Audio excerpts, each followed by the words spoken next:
لوک داستانیں ہر معاشرے اور قوم کا ثقافتی سرمایہ ہوتی ہیں۔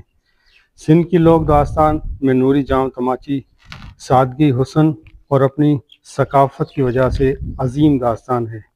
ایک جانب بادشاہ اور دوسری جانب نوری اپنے رہن و سہن ہر کسی قسم کا سودا نہیں کرتی۔ رانی بننے کے باوجود بھی وہ اپنی تہذیب ثقافت سے دامن نہیں چھڑاتی۔ یہ قصہ سندھ کے لازوال لاسانی کرداروں میں شامل ہے۔ نوری کی آخری آرامگاہ کی وجہ سے ہمیشہ ہی مختلف خبریں گردش کرتی رہتی ہیں کہ نوری کی آخری آرامگاہ کہاں ہے۔ آج ہم تاریخ میں موجود مستند تاریخی اور اہم تاریخی کتب کا جائزہ لیں گے اور اس میں موجود تمام روایات مختصراً اس میں پیغام آپ تک پہنچائیں گے۔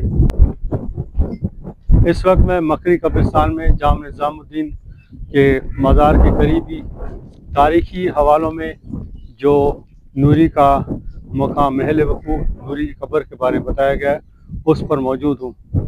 سندھ کے محقق رحیم دان مولائی شیدائی اپنی کتاب جنت السندھ میں لکھتے ہیں کہ نوری جام تماچی کی قبریں جام نظام الدین اولیاء کے قریبی چبوترے موجود ہیں جہاں پر اس وقت میں موجود ہیں۔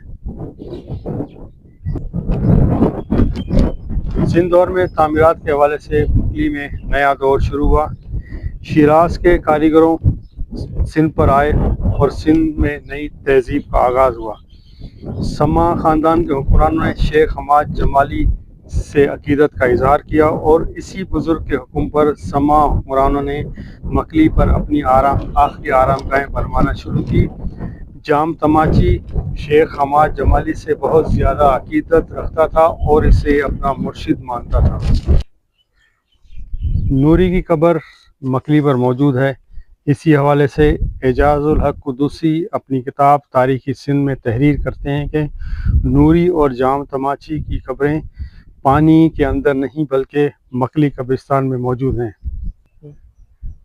ڈاکٹر غلام محمد ناکھو اپنی معروف کتاب سمنجی سلطنت میں لکھتے ہیں کہ آرکیالوجی والے بھی کہتے ہیں کہ نوری جام تماچی کی قبریں مکلی قبرستان میں موجود ہیں۔ مشہور دانشور احمد حسن دانی اپنی کتاب اسلامک آرکیٹیکچر آف ٹھٹھہ میں لکھتے ہیں کہ نوری کی قبریں مکلی میں موجود چھتری نما مقبرے میں محفوظ ہیں۔ یہاں پتھر کی 3 قسم کی قبریں موجود ہیں۔ درمیانی قبر کے ساتھ موجود قبر انتہائی خوبصورتی کے ساتھ بنائی گئی ہے۔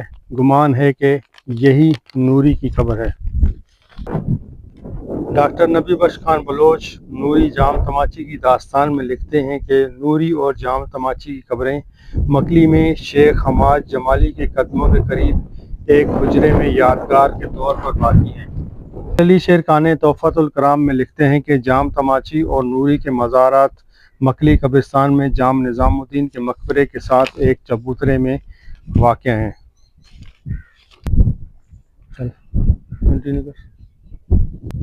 بتا تو صحیح بندے میر علی شیر خان مزید لکھتے ہیں کہ جام تماچی شیخ حماد جمالی کا بڑا مرید تھا، اسی لیے عاشق جوڑے نے اپنی آخری آرامگاہیں مرشد کے قدموں میں بنوائی جو مزید اہم مستند لگتی ہیں۔ پیر حسام الدین راشدی نے مکلی نامے کے ضمیمے میں لکھا ہے کہ جام تماچی اور نوری کی قبریں شیخ حماد جمالی کے قریب ایک حجرے موجود ہیں۔ سندھ کے بہت زیادہ محققین اور تاریخ دانوں نے اپنی کتب اور اپنے تاریخی مسودوں تحقیقی کالموں میں لکھا ہے کہ نوری کی آخری آرامگاہ مکلی میں ہی موجود ہے۔ مستند تاریخی حوالے یہ بتاتے ہیں کہ نوری کی آخری آرامگاہ مکلی قبرستان میں شیخ حماد جمالی کے قریب موجود ہے۔ پھر ہم کیوں جھوٹی روایات پر زیادہ یقین رکھتے ہیں اور یہ مشہور کرنے کی باور کوشش کرتے رہتے ہیں کہ کینچر پر موجود نوری کی قبریں ہیں۔ آرکیالوجی ڈپارٹمنٹ اور حکومتی حلقوں سے اس پیغام کو عام کرنا چاہتا ہوں کہ جب تمام تاریخی حوالے سندھ کے مستند تاریخ دان یہ بتاتے ہیں کہ نوری اور جام تماچی کی قبریں مکلی پر موجود ہیں، اس سلسلے میں بورڈ آویزہ کیا جائے اور عام عوام تک یا مفتین تک یہ پیغام پہنچایا جائے، اس چیز کو عام کیا جائے کہ نوری اور جام تماچی کی قبریں مکلی پر موجود